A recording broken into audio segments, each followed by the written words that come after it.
আমি যদি এই নিয়তে ঘুম যাই সকাল রাত 10টায় যে আমি ফজরের সলাত জামাতে আদায় করব, তাহলে আমার ঘুমিয়ে ঘুমিয়েও কি হবে বলেন? কি হবে?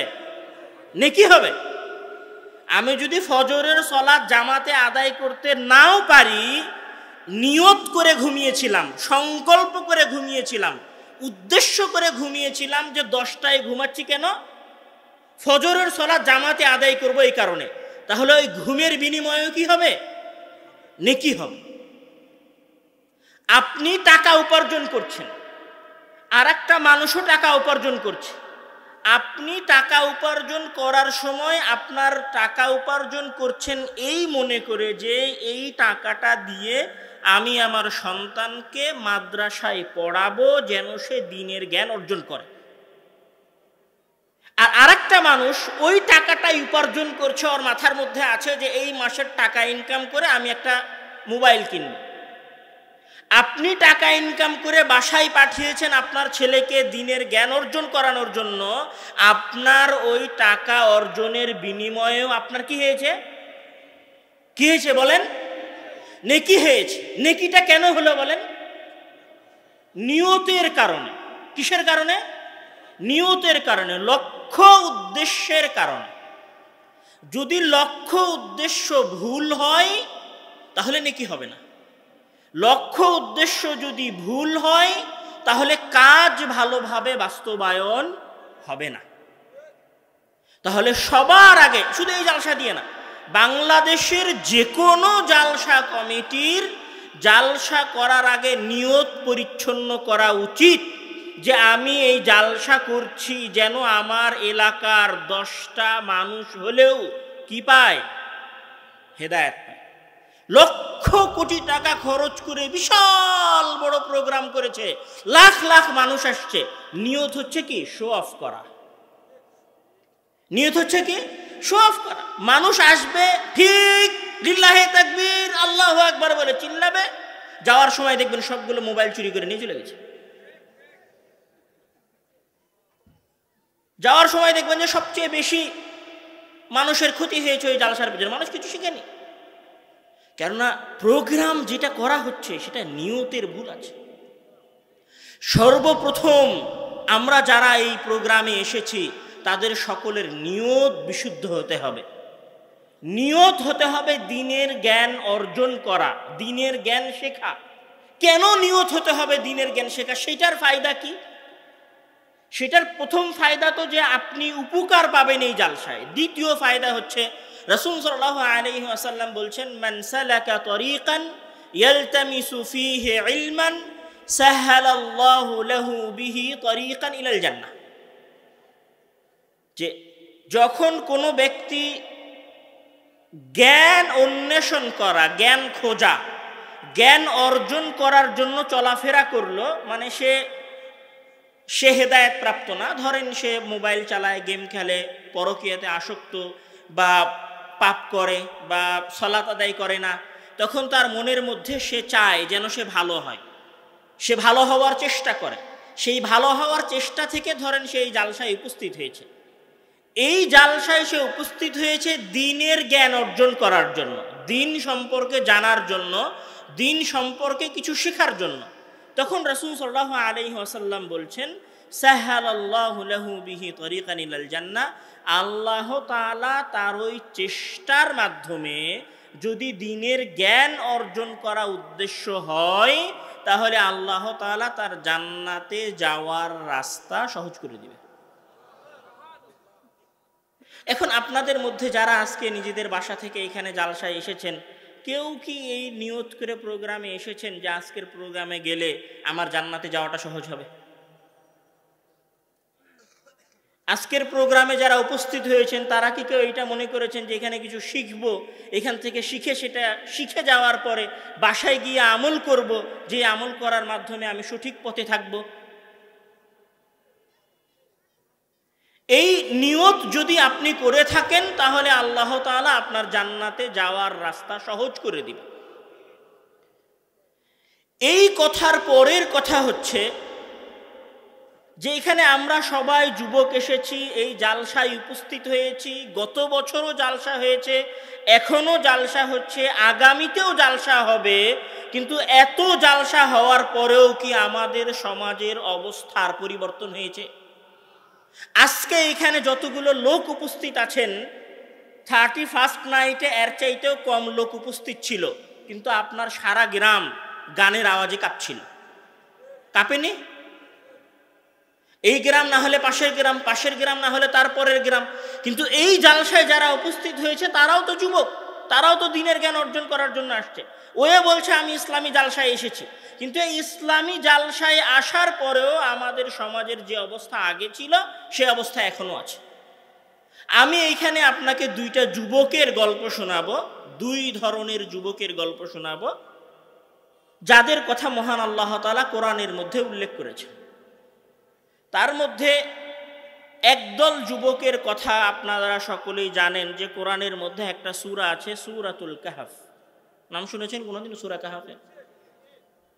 ওই সূরা কাহফের প্রথম 10 আয়াত যদি কেউ পড়ে তাহলে আল্লাহ তাআলা তাকে দাজ্জালের ফিতনা থেকে মুক্তি দান করে।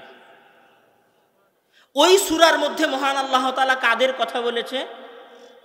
কয়েকজন যুবকের কথা বলেছে। ইন্নাহুম ফিতয়াতুন আমানু বিরাব্বিহিম ওয়াজিদনাহুম হুদা। কিরকম যুবকের কথা বলেছে? কয়েকজন যুবকের কথা বলেছে যারা দ্বীনের জ্ঞান অর্জন করেছিল, আল্লাহ তাআলার উপর বিশ্বাস স্থাপন করেছিল। কেমন সমাজে? বাদশাহ দাকিয়ানুসের সমাজে, যখন পুরো সমাজের মানুষ পাপাচারে লিপ্ত, যখন পুরো সমাজের মানুষ পথভ্রষ্টতার মধ্যে আছে, এই রকম সময়ে গুটি কয়েক মানুষ দ্বীনের ওপরে ছিল।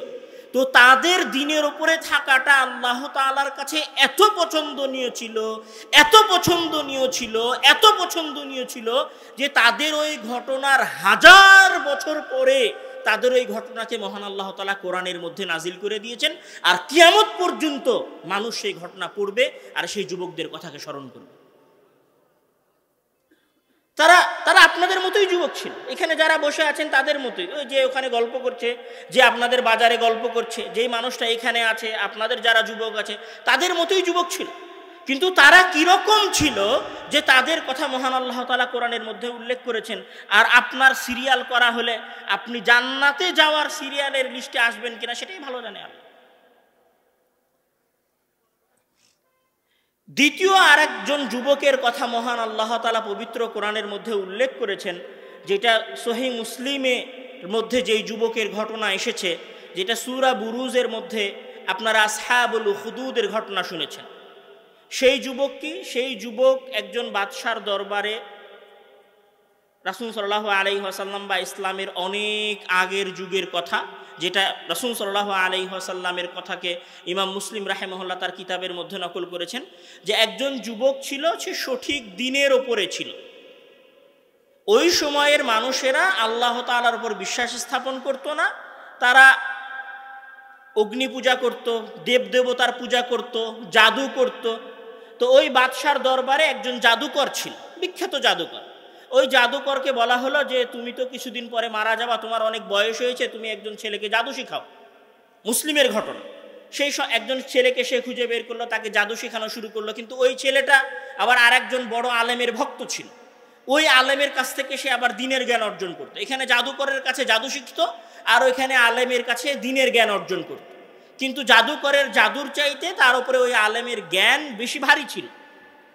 তখন সে ওই জাদুকরকেও কনভার্ট করে দ্বীনের দিকে নিয়ে আসে, ওই বাদশার একজন মন্ত্রীকেও সে সঠিক দ্বীনের দিকে নিয়ে আসে।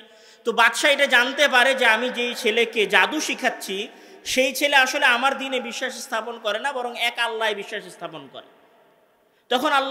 তখন ওই বাদশাহ ওই মন্ত্রীকে বলল যে প্রথমে দ্বীনের জ্ঞান অর্জন করেছে, যে তুমি দ্বীন থেকে ফিরে আসো।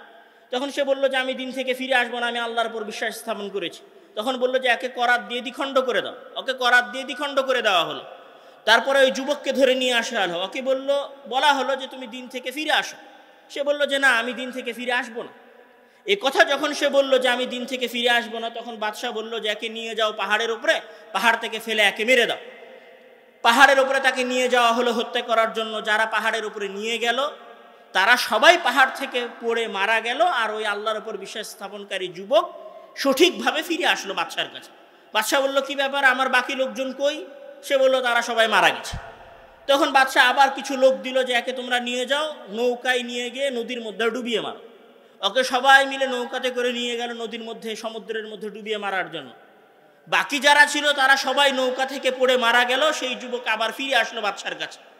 বাদশার কাছে ফিরে আসার পরে ওই যুবক নিজে থেকে বলছে যে আপনি যদি আমাকে হত্যা করতে চান তাহলে আপনার এলাকার সকল মানুষকে একত্রিত করেন, আপনার রাজ্যের সকল মানুষকে একত্রিত করেন, আর আমাকে খেজুর গাছের সাথে ঝুলিয়ে তীর নিক্ষেপ করে হত্যা করতে হবে, তাহলে আপনি আমাকে মারতে পারবেন।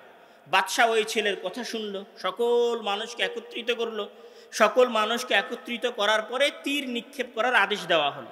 তো ওই ছেলে শর্ত দিল যে যখন আপনি আমার দিকে তীর নিক্ষেপ করবেন তখন আপনি বলবেন বিসমি রব্বি হাযাল গোলাম, যে আমি তীর নিক্ষেপ করছি এই বালকের প্রতিপালকের নামে। সকল হাজার হাজার মানুষ একত্রিত হয়েছে, খেজুর গাছের সাথে ওই যুবককে ঝুলানো হয়েছে। বাদশাহ তীর নিক্ষেপ করার আদেশ দিলেন যে বিসমি রব্বিল হাযাল গোলাম বলে তীর নিক্ষেপ কর।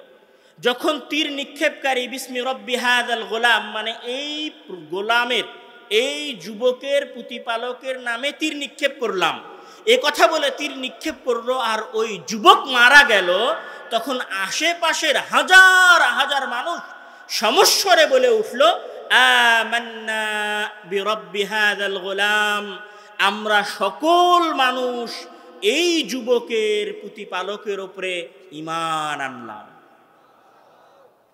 পুরো একটা সমাজ কার মাধ্যমে পরিবর্তন হলো? বলেন, কার মাধ্যমে পরিবর্তন হলো? একজন যুবকের ঈমানের মাধ্যমে পরিবর্তন হলো। আর আমরা এখানে হাজার হাজার যুবক আছি, সবাই বক্তব্যের সাথে ঠিক স্লোগান দিচ্ছি, কিন্তু আমাদের সমাজের অবস্থা পরিবর্তন হয় না, হবেও না, হবেও না কোনোদিন। এভাবেই চলতে থাকবে। আগামী বছরও জালসা হবে, জালসাও হবে, 31st নাইটও হবে। এ মাঠেই জালসা হবে, আবার এ মাঠে দেখবেন 31st নাইটে হচ্ছে। আপনার ওই স্কুলের মাঠেও জালসা হবে, দেখবেন ওই স্কুলের মাঠে আবার কিছু যুবক যুবতী 14ই ফেব্রুয়ারির উৎসবও পালন করছে। দেখবেন এখানে যে যুবকটা জালসায় আসছে ওই যুবকটা আবার ওর জন্মদিনও পালন করছে। কেননা এগুলো সব বিনা রুহানিয়ত, বিনা লক্ষ্য উদ্দেশ্য ছাড়া এমনিতেই চলছে। চলছে তো চলছে। বক্তার বক্তব্য ভালো লাগলে ঠিক বলতে হবে, ভালো না লাগলে চুপ করে থাকতে হবে, আর না হলে উঠে চলে যেতে হবে। এই যে ট্র্যাডিশন, এই ট্র্যাডিশন থেকে বের হয়ে আসতে হবে। আর যুবক হতে হবে ওই যুবকের মতো যার ঘটনা মহান আল্লাহ তাআলা সূরা বুরুজের মধ্যে নাজিল করেছেন, দিয়ে বলেছেন যে কুতিলা আসহাবুল উখদুদ আন-নারি যাতিল ওয়াকুদ ইয হুম আলাইহা কুউদ। ওই একজন যুবক পুরো সমাজও পরিবর্তন করে দিয়েছে, আর আল্লাহ তার ঘটনা কোরআনের মধ্যে উল্লেখ করে দিয়েছে। এইরকম আরও ইসলামের ইতিহাসে অসংখ্য যুবকের ঘটনা পাওয়া যাবে যারা ইসলামের দাওয়াতি কার্যক্রম করেছে, সমাজকে পরিবর্তন করার চেষ্টা করেছে। আজকে আমার পুরো বক্তব্যের সারমর্ম হচ্ছে, আসলে বক্তব্যের বিষয় হয়তো অন্য কিছু ছিল, যেটা পরিবেশের কারণে হয়তো উপস্থাপন করা হয়নি। আজকের বক্তব্যের যেটা আপনাদের কাছে আমার মূল কথা, সেটা হচ্ছে এই ধরনের জালসা করার ক্ষেত্রে নিয়ত পরিচ্ছন্ন করেন। আর যারা জালসায় আসতেছেন তারা নিয়ত পরিচ্ছন্ন করে জালসায় আসেন। জালসাও করেন দিন প্রচার করার জন্য, আর জালসায় আসেন দিন শেখার জন্য। আল্লাহ তাআলা ওই জালসায়, ওই ইসলামী আলোচনায় বরকত দিবে, সমাজ পরিবর্তন হবে। প্রথা থেকে বের হয়ে আসেন, দিনের জ্ঞান প্রচার করার এবং শেখার মন মানসিকতা নিয়ে জালসায় উপস্থিত হন। আল্লাহ তাআলা আমাদেরকে এই সমস্ত জালসা থেকে দিনের জ্ঞান অর্জন করার তৌফিক দান করুক এবং সেটাকে সমাজে বাস্তবায়ন করার তৌফিক দান করুক। আল্লাহুম্মা আমিন। ওয়া আখিরু দাওয়ানা আলহামদুলিল্লাহি রাব্বিল আলামিন। আসসালামু আলাইকুম ওয়া রাহমাতুল্লাহি ওয়া বারাকাতুহু।